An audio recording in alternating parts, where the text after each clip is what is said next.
So just a little bit about GenCanna so you know where we're coming from, so where I'm coming from.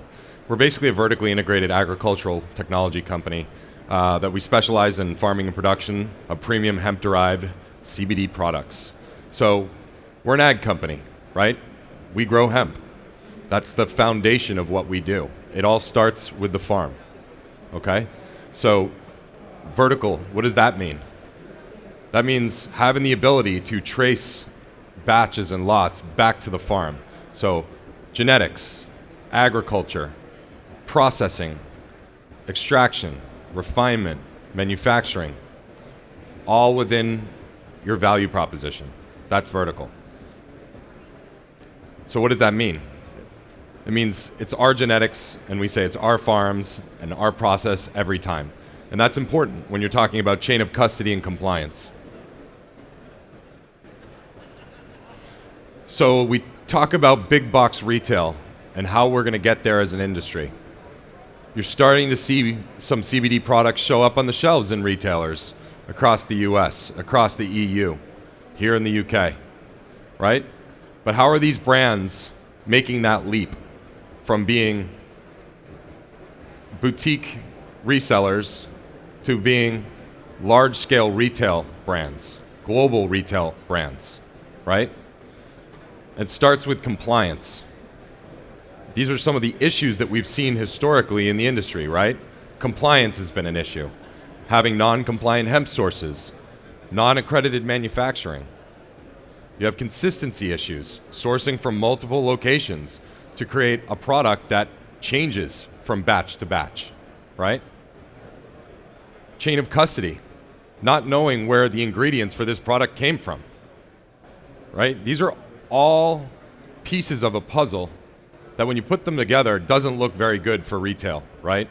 All challenges this industry has had.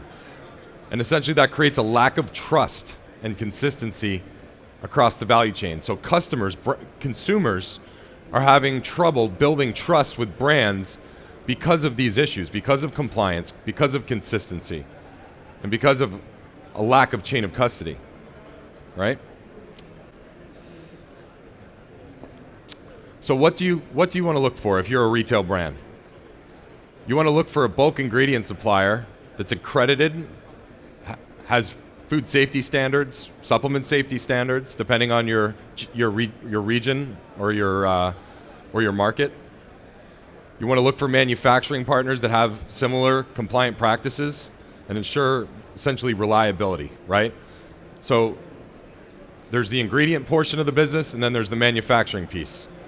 And if you don't have accreditations that marry across those two segments of the value chain, then you're going to struggle to put a compliant product on the shelf. And then there's what we do, the farming practices, right? Validated plant genetics, certified operators that are licensed to actually grow this crop in the region that they're located, and then consistent R&D, genetic research, agricultural advancements, right? Having the licenses and the accreditations to actually grow the crop and deliver it to market. Few things to look for. There's a lot here, but these are some of the certifications and accreditations that GenCanna's kind of partnered with or gone after in order to provide the chain of custody and compliance required to work with big box retailers. CGMP, everyone's familiar with that one. Some countries require a food GMP. Some countries require supplement GMP. In the US, it's CFR Part 111, CFR Part 117, right? And in the EU, you're going to have an EU GMP standard. We're a kosher facility. BRC Global Standards started right here. BRC is a food grade accreditation, part of the Global Food Safety Initiative, GFSI, you see there below. An FDA inspection for us in the US. The US Hemp Authority, which is an SRO, a self-regulating organization that essentially puts forward standards, right, so that the industry can raise the bar as a community. Hazard analysis, right? HACCP, having analytical testing and quality standards that help you deliver paperwork to a retailer that's going to give them a warm and fuzzy about the products that you're trying to sell into their retail chain.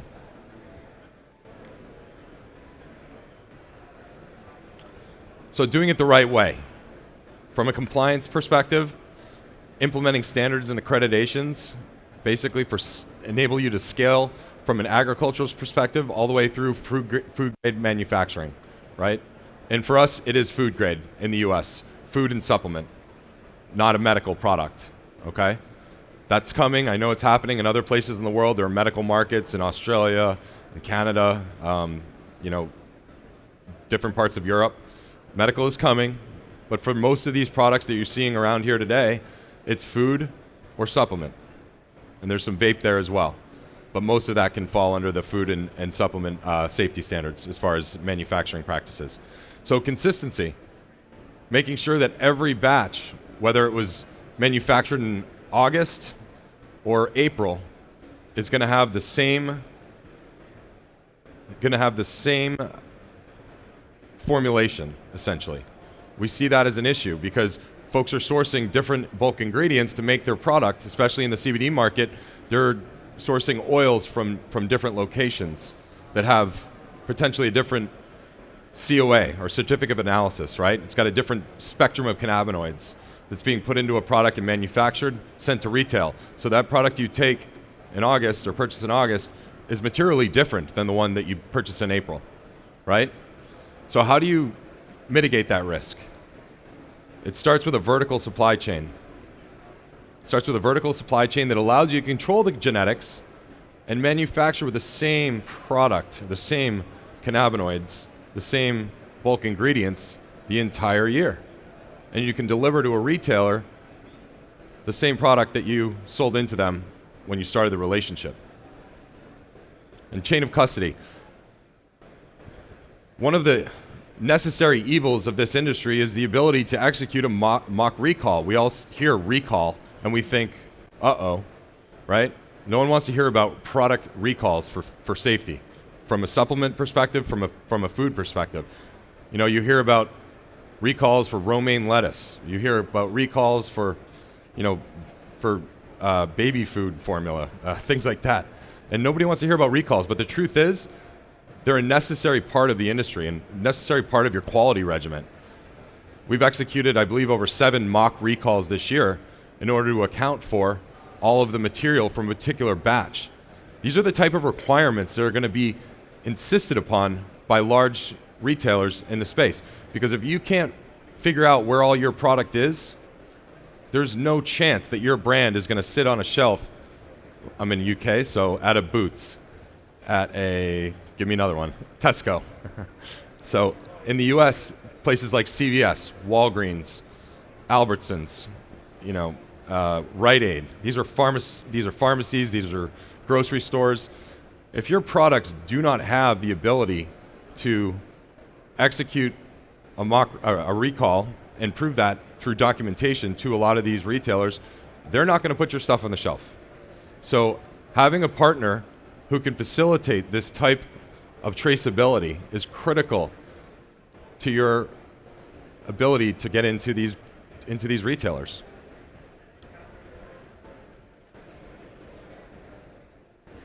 So this just gives you a visual representation of what our value chain looks like and how we are able to assist our brand partners in getting into large retailers, right? So it starts with proprietary genetics and genetics research. We move that into a certified farming network. What does that mean? So a certified farming network is something that we put together with family and local farms in the state of Kentucky. It started back in the US. We now work with farmers outside of Kentucky as well, but starting in Kentucky, we have a certified network. What does that mean? Well, we test their soil, we test their water, we look at what they farmed historically, right? We have these folks, we give them the genetics, we give them the playbook, and we oversee their farming operations. We invest in these farmers, right? We give them the genetics and the plants. So we know exactly what's going into the ground before we even go into the season. We know exactly what's going to come out of the ground at harvest, right? So that's the Certified Farming Network. It is a group of farmers. This year, I think we have over 40 million plants in the ground at the moment. looking forward to harvest over the next couple months. Food grade facilities and processing, right? Having accredited manufacturing that can be audited by a third party. Many of these big box retailers will hire third party audit companies that will come to your facilities and peel back the layers of the onion. I know that there's a lot of folks out there putting product into bottles in a GMP facility and putting the GMP stamp on their label.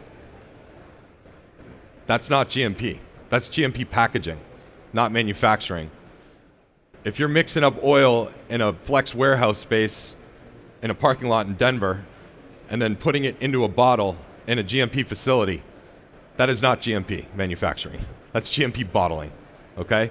So there's a lot of these sleights of hand going on in the marketplace. So if you are considering going into big box, they will audit these things, right? So make sure that your manufacturing accreditations link up with one another. If you use a co-manufacturer, you need to make sure that the accreditations of your formulations match or marry with your packaging co-man, right? These are very simple things. And these are the things that auditors and retailers will be looking for, right? Because they only want the best on their shelves. They cannot leave themselves exposed to liability and risk. So food grade facilities, or in some cases supplements, right? Supplement grade facilities, CFR Part 111, in the US. Accredited manufacturing processes. So for us, it's an ag process until extraction, and then extraction through refinement and finished goods is going to be a GMP accreditation. Okay, so it's agriculture that transitions into GMP for us. So when you are doing your diligence or working with somebody who's either a processor or a manufacturer, make sure that the accreditations overlap. Do your homework. If they hand you a certification, talk to the auditor that did the audit, right? There's too many pieces of paper, PDFs floating around the people's inboxes, emailing them around, right? Oh yeah, we're GMP, we're accredited. Okay, speak to the auditor, see what that audit looked like. And where else do their accreditations marry up? Which co-packers are they using, right? Get all that information, understand your supply chain. And then finally, third-party tested. COAs has been the buzzword for several years in this industry, right? Not all COAs are created equal. Make sure you're working with a reputable lab that's actually accredited to do cannabinoid testing. There's a lot of labs out there that don't have experience with cannabinoids. They may be a globally accredited analytical lab, but they just don't have the experience with cannabinoids. So they may have inconsistent results. So make sure you're working with an accredited analytical lab that is experienced with cannabinoids. There's several good ones in the United States. There's a few good ones here that we know of as well, right here in the UK. So that third-party testing is going to be critical and necessary piece of getting into that big box retailer, right? They're going to want to see a lot of that. And most likely, they're going to have their own testing as well. This is a sensitive product. Hemp-derived cannabinoids, it comes from cannabis. Retailers are going to want to know that it didn't start life as marijuana, right? You know, if you've got a crop in certain parts of the world that maybe grew a little hot, maybe it's a 1%er, right? 1% THC, nobody knows, we'll just extract it anyways. Well, these retailers care whether, by definition, the cannabis started life as marijuana or whether it started life as hemp. And in our part of the world, they take that very seriously. Our crops come out of the ground below 0.3% because we work hand in hand with the Kentucky Department of Agriculture, who has a program to ensure that that takes place. And we can't harvest anything that doesn't meet that specification, right? Make sure you're working with partners that have similar requirements so that you don't end up in a situation where when they do an audit or trace that product back to the farm, they find out that it started life as marijuana, because they can't sell that product on a retail shelf pretty much nowhere that I can think of, right? So what's next? Regulatory diligence. You're seeing it happen in the US. You're seeing it happen here in the UK and the EU. We need to keep pushing for more standards, more regulation. There is no industry that sells into retail at any meaningful scale that does not have regulation. We should expect the same for this industry, and we should be welcoming it, because that will give us the framework and the guidelines to actually move this industry forward. We need that to move forward. Audit your supply chain partners. Don't take the word for it. Don't take their email certifications and expect that to be good enough and check that box. Peel back the layer of the onion, do a supply chain audit, and cover your bases, because that's what's going to be required to go into big box retail. Build for scale. A lot of these global brands are starting to get into the space. If you're going to be supplying to these brands and these retailers, you're going to need scale.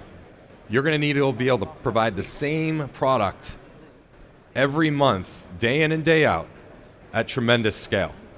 And I think that's one of the challenges that's facing retail at the moment, is having the ability to scale this fast enough to cover 5,000 doors, 3,000 doors, even 20,000 doors.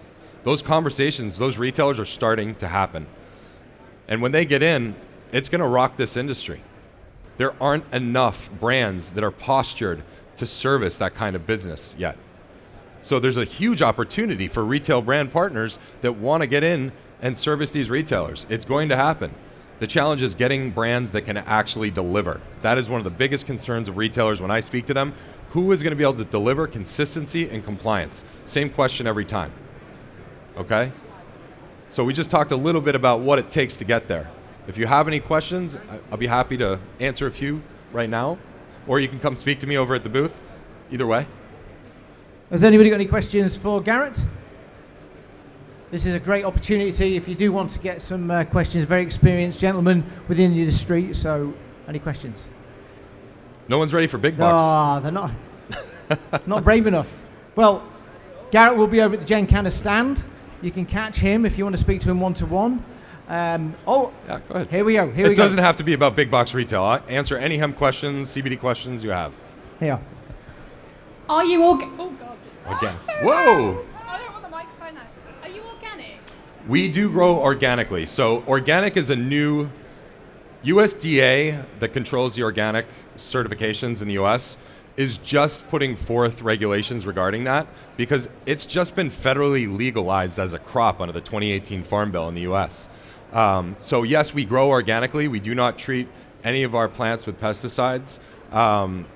We have land that is certified organic land. The challenge is getting that certified stamp to the end product, which you'll start seeing here in over the next year, that evolution. Yes, but we grow organically. That is a roundabout way of answering your question. Coming to over you now, sir. Hold on, wait. Thank you for the presentation. Sure. I'm hearing a lot about US regulations, but what about UK? So I'm not an expert in this area, but I do have some feelings of my own, and I'll share those. So in the US, GenCanna, our founders, Steve Bevan, who's our president and founder and president of the US Hemp Roundtable as well, which is the SRO in the USA that's pushing behind a lot of the regulatory efforts and the legislative efforts, both on the state level and the federal level. They were a big part of the Farm Bill 2018, some of that language and so forth. Personally, I feel that the FDA and what we're hearing, the FDA regulations, we believe that are coming here in Q4 2019, we believe that will be almost a nudge to other markets in the world. So the EU especially, right? Once the FDA puts in guidelines surrounding food, so nutrition facts panels, supplement facts panels, and obviously drug fact panels, completely separate. But we feel there's going to be some guidelines around what is it, a food, is it a supplement, and we hope it'll fall maybe in each of those three categories, right? And we feel that those FDA regulations will help bring some clarity that other areas, the EU, might need to start their own program. The US is a little further ahead legislatively and with regulations, right? Just a little bit ahead. So I would think that if there is some structure that is announced there, that might find its way and have some influence here in Europe and potentially other places in the world too. So I think the FDA is where it starts, and we just got to keep pushing, in each of our respective markets. And I know there's a lot of work being done here. The European Industrial Hemp Association, EIHA, are doing great things. So we support them as well in their efforts to try and bring forth some meaningful regulation that will help define what this market is and how to service the market in a legal fashion. And if you want to find out more about regulation as well in the UK, we've got Mr. Robert Jappy and the legal panel that's going on across at the Business Pro stage. There's some Business Pro stage programs dotted around the edge of the hall here. So that would be a great opportunity for you if you do want to find out more about regulation. Unfortunately, we've run out of time for any more questions. I do apologise. Ladies and gentlemen, can you just please put your hands together for Mr. Garrett Bain? Thank you very much. Thanks, Ben.